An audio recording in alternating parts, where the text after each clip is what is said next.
没错，今年邦尼依旧抢先带大家来看 ROG 电竞手机第3代 ROG Phone 3短评测。本集会专注在实机的第一手体验细节，那我们就一起来看看吧。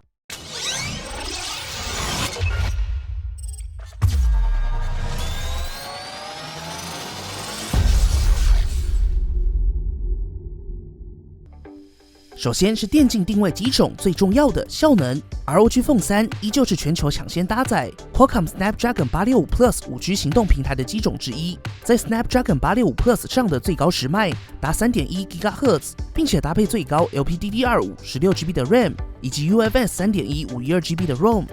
能够多提一些的是，这次 ROG Phone 3目前并没有提供 1TB 的版本。原因其实很简单，就是目前市场上还没有 1TB 的 UFS 3.1 硬体解决方案可供选择。华硕也表示，之后只要有 1TB 的选项可以采用，也会再次在新旗舰上跟进大容量版本。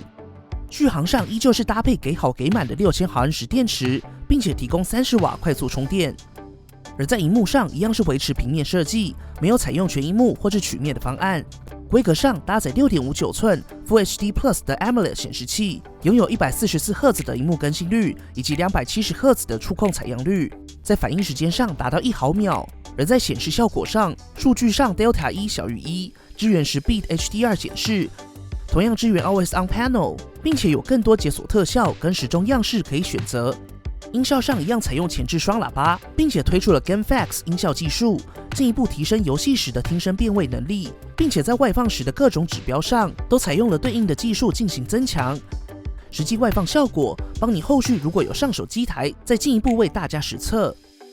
另外，在电竞手机依旧重点的散热设计上 ，ROG Phone 3采用了相较起上一代大上6倍的散热片，能够完整覆盖 SoC 以及 5G 晶片，并且搭配上全新设计的均热板，散热性能再次提升。比较值得一提的是，这次的旗状散热外观设计不再像是过往的拼接元素，而是将散热片覆盖在玻璃背板之下，希望能够达成类似透视引擎的设计风格。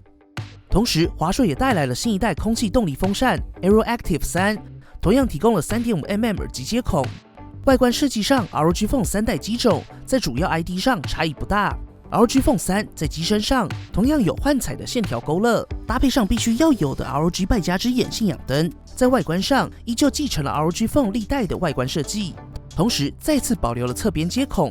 在外观上比较值得一提的 ，ROG Phone 3为了要达成6000毫安时的电池、更强的散热、保留侧边接孔以及外挂式的 5G 晶片，并且达到近似于 ROG Phone 2代的外观设计，最终移除了 3.5mm 耳机接孔。不过搭配上散热风扇，还是可以在游戏时使用 3.5mm 耳机，算是还能够接受。机身重量部分，官方表示大约落在240克左右。而在生物特征辨识上 ，ROG Phone 3采用脸部加白光萤幕下指纹辨识的组合。通讯性能上支援 5G， 根据官方表示 ，ROG Phone 3最高支援 SA 加 NSA， 并且尽可能覆盖各种频段组合。不过更细节的规格资讯，还是要等待在台上市版本为主。而在网络上，官方说明，目前在 ROG Phone 3上，并没有观察到 Snapdragon 865 Plus 有网络延迟的问题，不过也需要等待邦尼后续进一步的实机测试，同时也支援今年旗舰必备的 WiFi 6。而这次在 Air Trigger 超声波按钮3代上，更像是在既有的基础上升级，提供了更多的触摸、点击、滑动组合可以选择，并且也新增了晃动手机的操作选项，同样有挤压手势。此外 ，Armory Crate 游戏中心也有所更新，除了有全新开启动画外，自由的调整个别核心时脉已经是基本，在性能、萤幕、网络的各种选项上，也可以客制化设定，并且依照不同的游戏及情境自由搭配使用。接着就是每年的重头戏啦 ，ROG Phone 3一样有各种配件。不过最棒的是 ，ROG Phone 3代以及2代有许多配件都能相容使用，这也是为什么 ROG Phone 3在外观上会希望尽可能以2代的基础进行设计。在配件上拥有依旧是镂空设计的保护壳，不过这次采用的是荧光橘设计，以及具有 3.5mm 耳机接孔的外挂散热风扇。同时这次在风扇上直接有立架，可以直接立在桌上使用。保护壳部分，今年依旧推出了超帅的3代炫光智慧保护壳，采用华硕今年非常有特色的 LED 开孔设计，装上后也还能看到镂空的透视散热片，信仰满满哦。双萤幕底座3代，上方的第二萤幕同样升级成144赫兹的显示器，依旧没有额外的左右喇叭，同样可以搭配3代的 Gamepad 游戏控制器使用，组成非常完整的配件组合。剩下的重点就是相机啦，采用 f1.8 Sony IMX686 6400万画素感光元件，加上1300万画素的超广角镜头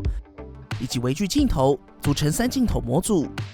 好啦，本期节目先到这里。上市资讯部分，邦尼目前已知会在7月底左右首播出货。如果喜欢本期的节目，不要忘记订阅邦尼，并且打开小铃铛，及时收到最新的评测通知。当然，你也可以在 Facebook 邦尼 AI 小助理、Instagram 以及 Line@ 找到我们。如果还有其他问题，别忘了底下留言。那我们就下期影片再见啦！